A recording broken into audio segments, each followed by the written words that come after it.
बहुत लोग तो अभी भी छुट्टी मना ही रहे हैं। उम्मीद करते हैं कि अब बहुत लोग तो होली होली मना के आएगा ना रे। अब क्या आना है, होली होली मनाएगा तब आएगा।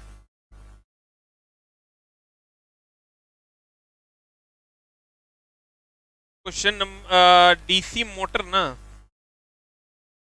ये है सर आपका डीसी मोटर। क्या मोटर? अभी हम पढ़े थे डीसी जनरेटर, अब हम लोग पढ़ेंगे डीसी मोटर। क्या पढ़ेंगे प्यारे बच्चों? क्या पढ़ेंगे हम लोग? DC motor. कुछ नहीं है, जनरेटर विद्युत देता था, ये विद्युत लेगा। एकरा में विद्युत देंगे, बैटरी लगा देंगे, ये घूमने लगेगा। बैटरी लगा देंगे तो ये क्या होने लगेगा? घूमने लगेगा। बोले मैं नहीं करेगा। बैटरी अगर हम लगा देंगे, उसमें क्या होता था, ये घूमता था तो फ्लक्स कटता था तो ईएमएफ जनरेट होता था, बल्ब जलता था। इसमें क्या होगा कि भैया बैटरी से करंट देंगे, ये घूमने लगेगा। समझ रहे? ये विद्युत ऊर्जा देंगे, कौन ऊर्जा देंगे? विद्युत ऊर्जा देंगे, और उससे यांत्रिक ऊर्जा क्या है? व्हाट इज यांत्रिक ऊर्जा? कोई बताएगा यांत्रिक ऊर्जा क्या है? व्हाट इज यांत्रिक ऊर्जा? यांत्रिक ऊर्जा क्या है? व्हाट इज यांत्रिक ऊर्जा? यांत्रिक ऊर्जा हम सर जब 9th को हम ट्यूशन पढ़ाते थे ना, तब पढ़े थे।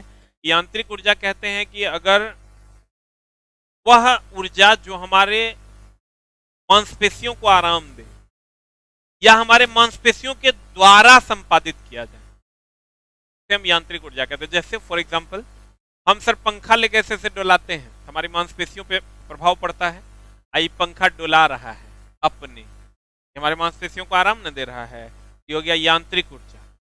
गाड़ी का पहिया चल रहा है, वो कौन ऊर्जा है? यांत्रिक ऊर्जा। गाड़ी का पहिया चल रहा है, कौन ऊर्जा है? यांत्रिक ऊर्जा है। तो कहते हैं मोटर वैद्युतिक ऊर्जा, ये वैद्युतिक ऊर्जा है, कोई यांत्रिक ऊर्जा में परिवर्तित करने वाली मशीन को क्या कहते हैं? मोटर कहते हैं। ये विद्युत ऊर्जा को किस ऊर्जा में बदल देता है?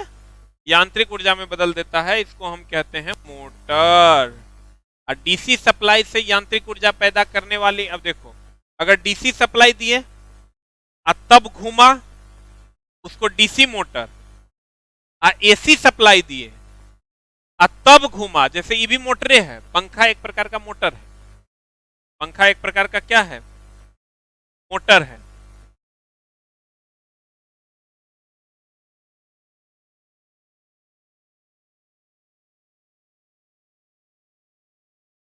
हेलो हेलो, साउंड सही है? हनुमान मीना जी, कृपया आप अपनी समस्या बताएं। हनुमान मीना जी, आज सर छुट्टी के बाद पहली बार क्लास स्टार्ट हुआ है।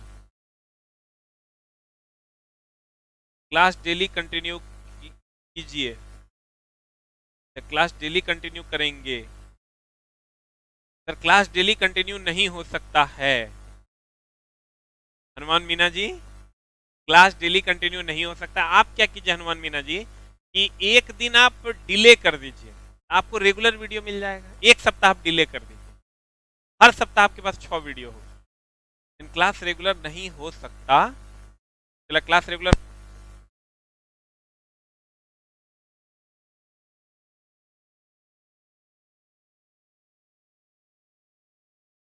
क्लास जब भी चलेगा अल्टरनेट में ही चलेगा, इसका कोई उपाय नहीं है। कृपया शांति बनाए रखें। Hello hello hello hello hello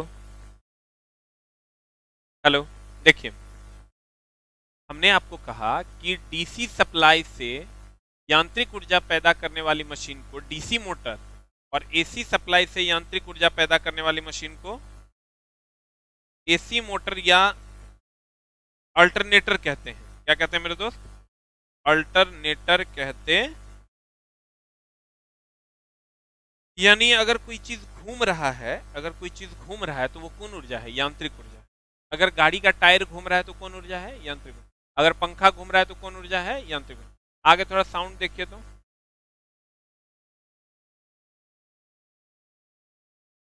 अब देखो, कहते हैं डीसी सप्लाई से यांत्रिक ऊर्जा पैदा करने वाली मशीन को डीसी मोटर तथा एसी सप्लाई से यांत्रिक ऊर्जा पैदा करने वाली मशीन को एसी मोटर या अल्टरनेटर कहते हैं।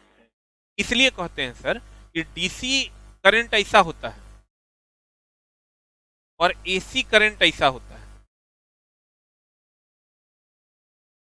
डीसी करंट, ये कौन करंट है?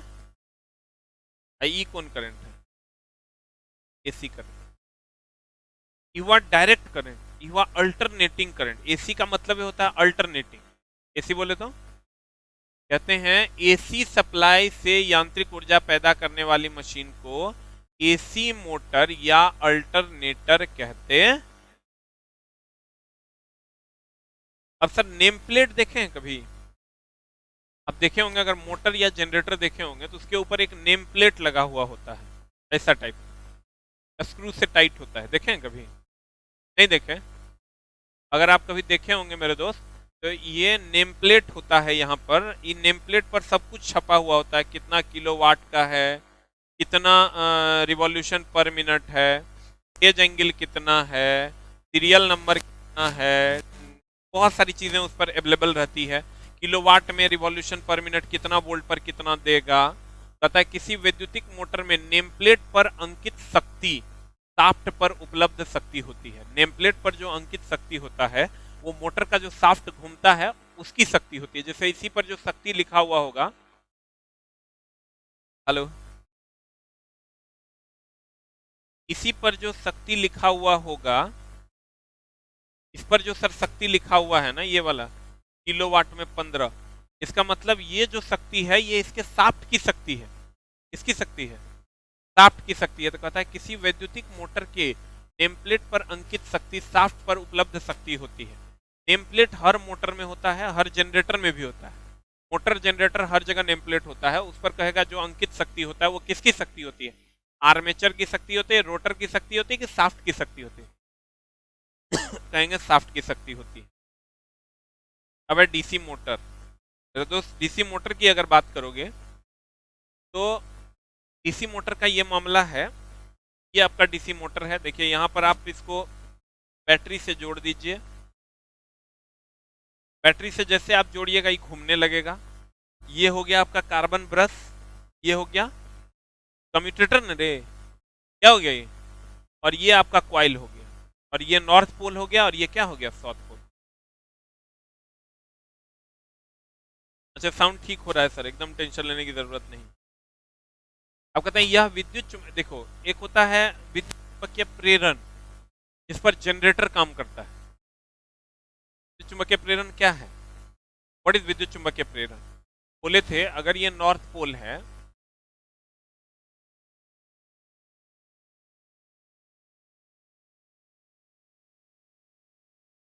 अगर ये मान लो कि नॉर्थ पोल है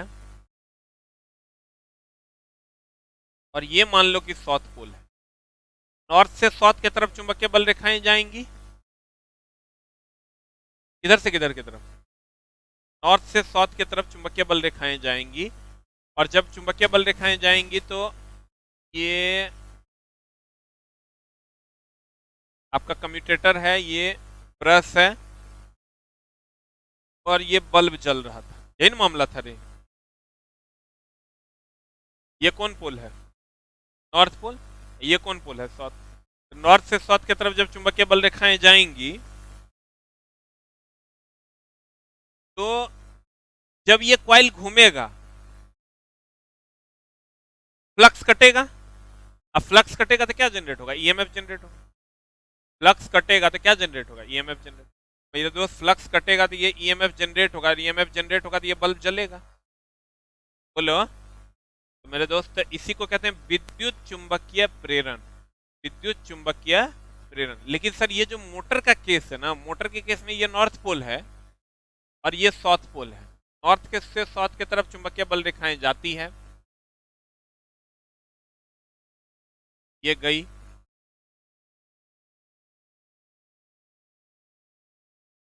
और इसको हमने बैटरी से जोड़ा। जैसे बैटरी से जोड़ते हैं नदी घूमने लगता है, इसको कहते हैं ट्रैक्शन। ट्रैक्शन का मतलब होता है खिंचाव। अगर तुमको कहेगा जनरेटर किस सिद्धांत पर कार्य करता है, तो जनरेटर के बारे में कहेंगे ये विद्युत चुंबकीय प्रेरण के सिद्धांत पर कार्य करता है। जनरेटर किस सिद्धांत पर कार्य करता है? विद्युत चुंबकीय प्रेरण के सिद्धांत पर कार्य करता है। और अगर हम मोटर की बात करेंगे तो मोटर किस सिद्धांत पर कार्य करता है? मोटर जो है ये इलेक्ट्रिक ट्रैक्शन यानी खिंचाव के सिद्धांत पर कार्य करता है। किस सिद्धांत पर कार्य करता है? खिंचाव के सिद्धांत पर कार्य करता है। ये विद्युत चुंबकीय प्रेरण के सिद्धांत पर जनरेटर काम करता है।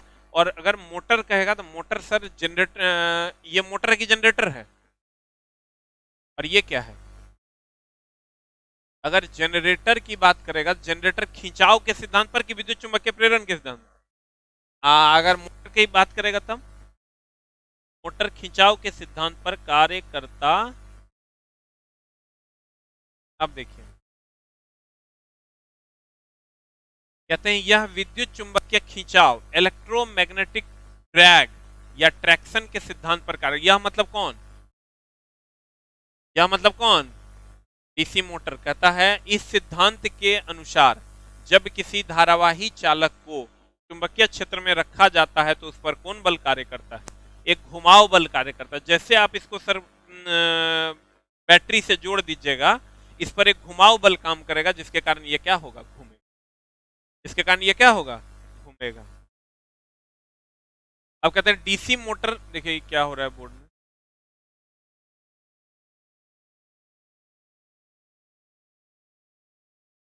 कंप्लेन किए थे ना, क्या बोला करके फिर से बोलिए। डीसी मोटर तथा डीसी जनरेटर की बनावट समान होती है किंतु फ्रेम की संरचना अलग अलग होती है। देखो यह डीसी जनरेटर, यह डीसी मोटर, गौर से देखेगा तो ये देखो दोनों का सेम है कि अलग अलग है? खाली फ्रेम अलग अलग होगा। फ्रेम अलग अलग क्या होगा? विद्युत यहां से सर हम लेते हैं,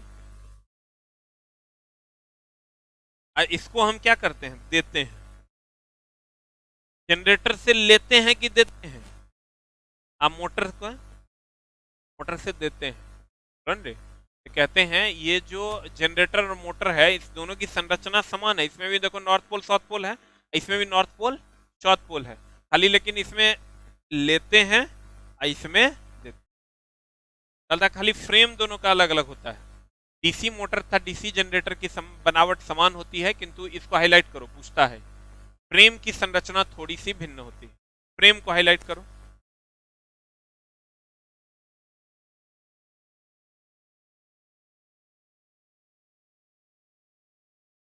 ऑनलाइन वाले पर भी ध्यान है।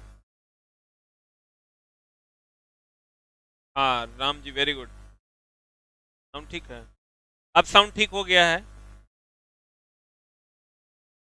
डीसी मोटर था डीसी जनरेटर, देखो ये डीसी मोटर है, ये डीसी जनरेटर है, दोनों का बनावट लगभग अंदर में सेम है। इसमें भी नॉर्थ पोल साउथ पोल है, इसमें भी नॉर्थ पोल साउथ पोल है, इसमें भी आर्मेचर कॉइल है, इसमें भी आर्मेचर कॉइल है।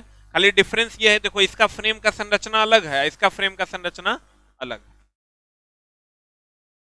अब कहते हैं डीसी मोटर की घूर्णन की दिशा, हम तुमको बोले थे एक होता है फ्लेमिंग का दो रूल है। कौन कौन? एक है लेफ्ट हैंड रूल और एक क्या है? Right hand rule.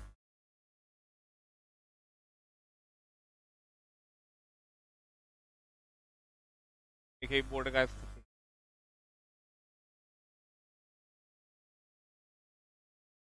बाहर जाके साउंड देखिए ठीक है कि नहीं। हेलो,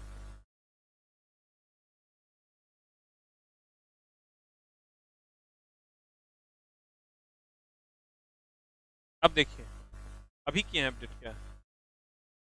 लेफ्ट हैंड रूल और राइट हैंड रूल का क्या मामला है कि लेफ्ट हैंड रूल हो गया, ध्यान देना, लेफ्ट हैंड रूल मतलब ये ना, राइट हैंड रूल मतलब ये। हम बोले थे तुमको, बताओ राइट हैंड रूल जनरेटर के लिए कि मोटर के लिए? किसके लिए? राइट हैंड रूल होता है जनरेटर के लिए, और लेफ्ट हैंड रूल क्या होता है? मोटर के लिए। लेफ्ट हैंड रूल मोटर के लिए और राइट हैंड रूल किसके लिए? जनरेटर के लिए। सही है ना? तो अगर याद नहीं रहे तो हमेशा याद रखना कि जनरेटर को राइट हैंड से स्टार्ट करते हैं। जनरेटर को किस हैंड से स्टार्ट करते हैं? Right hand. मोटर को लेफ्ट। मोटर को स्टार्ट करते हैं। जनरेटर अगर राइट हैंड हो गया इसका मतलब मोटर लेफ्ट हैंड हो गया। जनरेटर कौन hand? Right hand. Motor left hand. Generator start करते हैं कि मोटर स्टार्ट करते हैं? जनरेटर स्टार्ट करते हैं कौन हैंड से? राइट हैंड से। Motor left hand. मोटर कौन हैंड से? Left hand. स्टार्ट नहीं करते हैं। अब मामला क्या है देखो, हम बोले थे इसमें भी 3 उंगलियों का सहारा लिया जाता है, दोनों में, जनरेटर में भी और मोटर में भी। तो बताओ ई किसको दिखाता है? बल को, ई विद्युत धारा को, या ईएमएफ को, आई चुंबकीय क्षेत्र को। 3 चीजें होती है, 3 उंगलियों के द्वारा दर्शाया जाता है। अगर ये नॉर्थ पोल है और ये साउथ पोल है, नॉर्थ से साउथ की तरफ चुंबकीय बल रेखाएं जाएगी,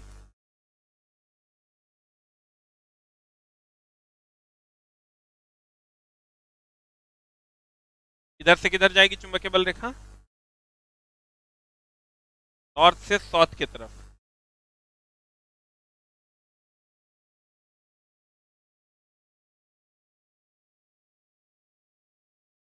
देखो 3 उंगलियों का सहारा लिया जाता है, तीनों लेफ्ट हैंड रूल होगा, 3 लेफ्ट हैंड के 3 उंगलियों का सहारा लिया जाता है। एक इसको कहते हैं अंगूठा, इसको कहते हैं तर्जनी या प्रथम उंगली, इसको कहते हैं मध्यमा या द्वितीय उंगली। समझ रहे? ई अंगूठा, तर्जनी या प्रथम उंगली, इसको मध्यमा या द्वितीय उंगली, इसको क्या कहते हैं? अंगूठा यानी तर्जनी, हाँ अंगूठा, ये तर्जनी या मध्यमा, और ये तर्जनी या प्रथम उंगली, ये हो गया मध्यमा या द्वितीय उंगली। समझे? ये क्या हुआ? आई तर्जनी या प्रथम उंगली, आइए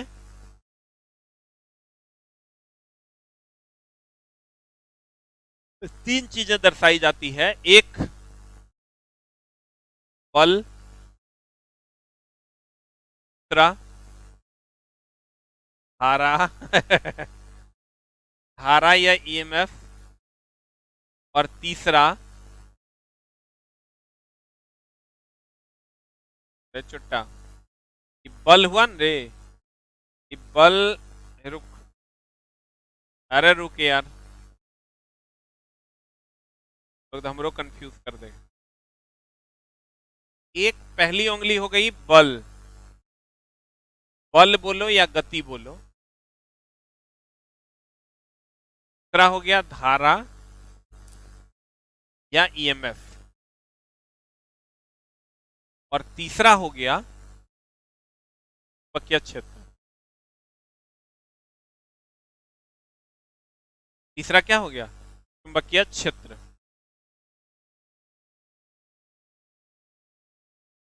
मीना जी आप कहां चले गए? There is Meena.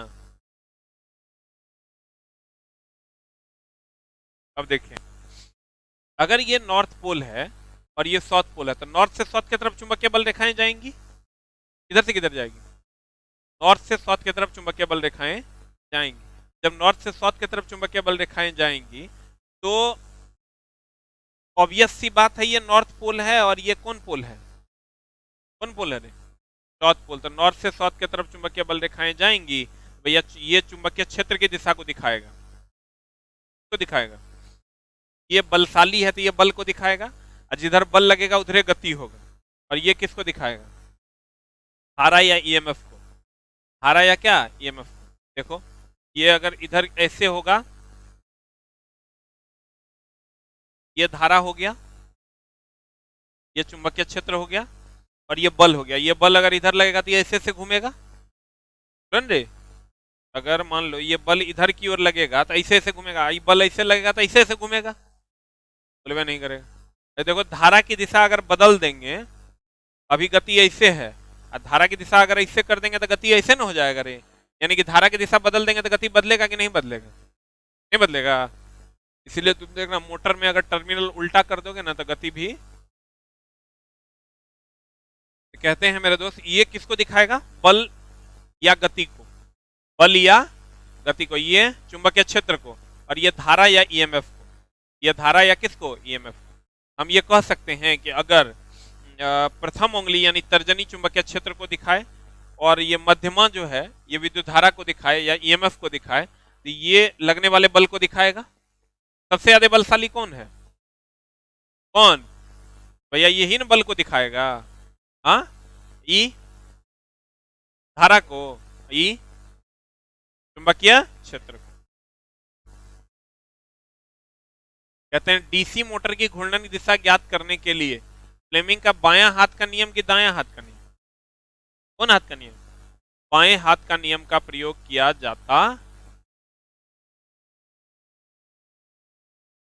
अब फ्लेमिंग का बाएं हाथ का नियम क्या है, वही है लेफ्ट हैंड रूल है ना, रे ये लेफ्ट हैंड है।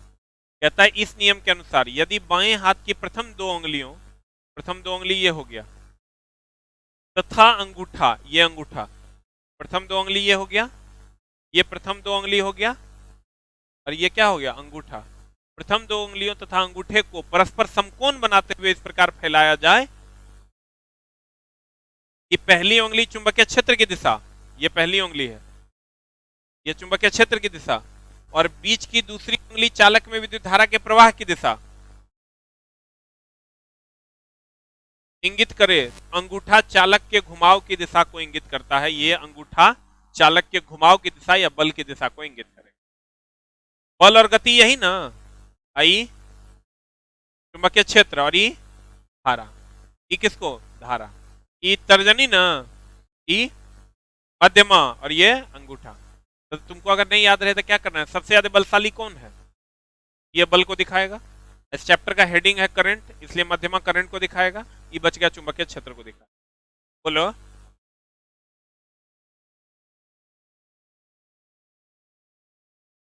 सिहान जी।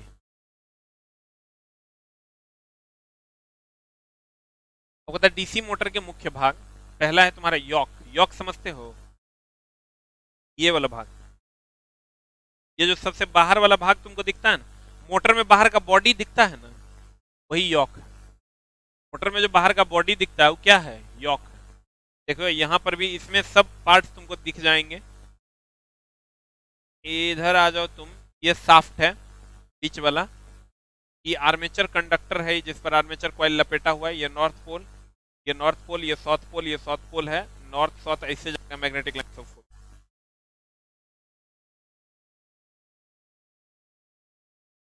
ऐसे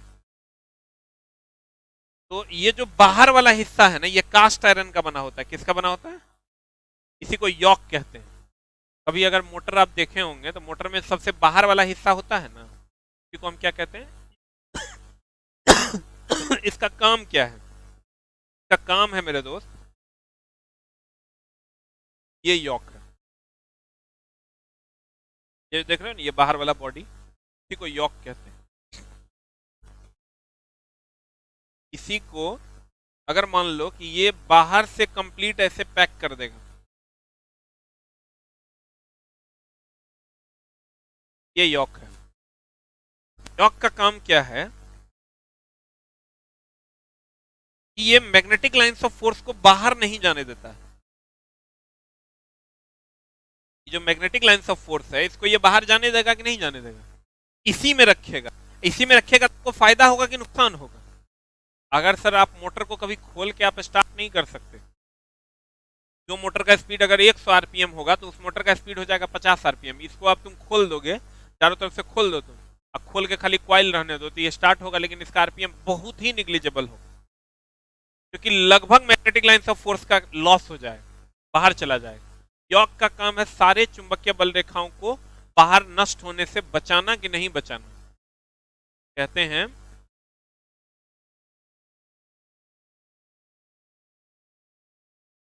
तथा डीसी मोटर के मुख्य भाग, मशीन के बाह्य भाग को बॉडी या क्या कहते हैं, यॉक कहते हैं। ये जो मशीन का बाह्य भाग है, ये जो मशीन का बाह्य भाग है तो हम बॉडी या क्या कहते हैं, यॉक कहते हैं। अभी क्या करता है, इसका मुख्य कार्य मोटर के आंतरिक भागों की, अच्छा बताओ, ये पूरा एक कवर भी तो है, चारों तरफ से कवर भी तो है। आप किसी भी पार्ट को आप छुइएगा तो उसमें डायरेक्ट करंट है, आप इसको अगर छुइएगा इसमें कॉइल लपेटा हुआ होता है, इसमें डायरेक्ट करंट है, इसमें कॉइल लपेटा हुआ होता है, इसमें डायरेक्ट करंट। बाहर से अगर ये पार्ट रहेगा, इसके बीच में हवा रहेगा, हवा रहेगा मतलब दोनों के बीच में सर गैप रहेगा, तो करंट जाएगा उसमें, एक सुरक्षा भी दे देगा, अंदर के सारे पार्ट को सुरक्षा भी दे देगा, मैग्नेटिक लाइंस ऑफ फोर्स को बाहर जाने से रोक भी देगा। कहता है इसका मुख्य कार्य मोटर के आंतरिक भागों की रक्षा के साथ साथ, मोटर का जो अंदर का भाग है उसकी रक्षा के साथ साथ चुंबकीय बल रेखाओं के लिए मार्ग प्रदान करना है। इस चुंबकीय बल रेखाओं को अंदर ही में मार्ग प्रदान कर देता है, ये बाहर जाने से क्या करता है, या किसका बना होता है, कास्ट आयरन। ये जो बाहर वाला हिस्सा है ये कास्ट आयरन अथवा कास्ट स्टील का बना होता। बताओ लेमिनेटेड कास्ट स्टील या एनिल्ड स्टील का बनाया जाता है। लेमिनेटेड, लेमिनेटेड मतलब सर परतदार, परतदार मतलब पेंट किया हुआ रहता है। नॉर्मल लोहा रहता है उस पर कुछ लेमिनेशन किया हुआ रहता है पेंट किया हुआ रहता है, इसलिए पेंट किया हुआ रहता है कि पेंट विद्युत का कुचालक है। पेंट विद्युत का क्या है, चल अगर कहीं पर तार सट भी जाएगा ना, अगर कहीं पर तार सट भी जाएगा तो कोई फर्क नहीं। कहता है ये लेमिनेटेड कास्ट स्टील अथवा एनिल्ड स्टील का बनाया जाता है। ये बॉडी के अंदर की तरफ से स्क्रू तथा रिवेट की सहायता से जुड़ा होता है। बॉडी के अंदर में स्क्रू या रिवेट की सहायता से उसको टाइट कर दिया जाता है ताकि वो जुड़ा रहे। इसका न्यूनतम संख्या, अरे अरे अरे ये तो पोल में आ गया, फिर एक टॉपिक खा गया ही, देखें उसके बाद पोल होगा शायद।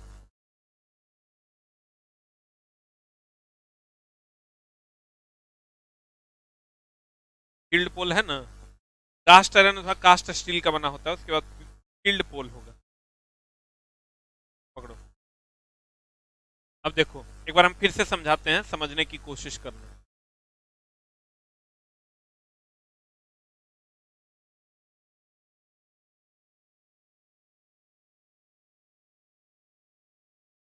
मोटर क्या करता है, विद्युत ऊर्जा देते हैं तो किस ऊर्जा में बदल देता है, किस ऊर्जा में, यांत्रिक ऊर्जा में बदलता है। Very good. डीसी सप्लाई से यांत्रिक ऊर्जा पैदा करने वाली मशीन को डीसी मोटर, और एसी सप्लाई से अगर पैदा करेगा तो एसी मोटर कहते हैं, लेकिन उसका दूसरा नाम अल्टरनेटर भी है। उसका दूसरा नाम क्या है, अल्टरनेटर। किसी वैद्युतिक मोटर के नेम प्लेट पर जो शक्ति लिखल रहता है वो किसकी शक्ति होती है, फ्रेम की, यॉक की, शाफ्ट की। Very good. डीसी मोटर की अगर हम बात करें तो ये विद्युत चुंबकीय प्रेरण पर काम करता है, विद्युत चुंबकीय खिंचाव पर काम करता है। आज जनरेटर जनरेटर किस पर काम करता है, विद्युत चुंबकीय प्रेरण। डीसी मोटर था, डीसी जनरेटर की बनावट लगभग सेम होती है, खाली क्या चीज अलग होता है, फ्रेम। क्या अलग होता है, डीसी मोटर की घूर्णन दिशा ज्ञात करने के लिए फ्लेमिंग के कौन हाथ के नियम, बाएं हाथ के नियम। बाएं हाथ के नियम में अंगूठा किसको दिखाता है, बल को, तर्जनी, मध्यमा, मध्यमा किसको, विद्युत धारा की दिशा को दर्शाता, यह मामला है। जनरेटर के लिए लेफ्ट की राइट, अब मोटर के लिए right hand rule, left hand rule समझ गया। अगर ये विद्युत धारा को दिखाएगा, ये चुंबकीय क्षेत्र को दिखाएगा, तो ये बल या गति को दिखाएगा। रे सबसे ज्यादा बलशाली कौन है, ये बल को दिखाएगा, ये किसको दिखाएगा, और ये चुंबकीय क्षेत्र ना, बॉडी। सबसे बाहरी भाग को बॉडी या यॉक कहते हैं, जिसको बॉडी कहते हैं उसी को यॉक भी कहते हैं। ये सभी अंदर के भाग को सुरक्षा प्रदान करता है और मैग्नेटिक चुंबकीय बल रेखाओं को बाहर जाने देता है, किसी में मार्ग प्रदान करता है। और ये कास्ट आयरन या कास्ट स्टील का बना होता। क्लियर। आगे की कार्रवाई होगी अगली कक्षा। Thank you very much.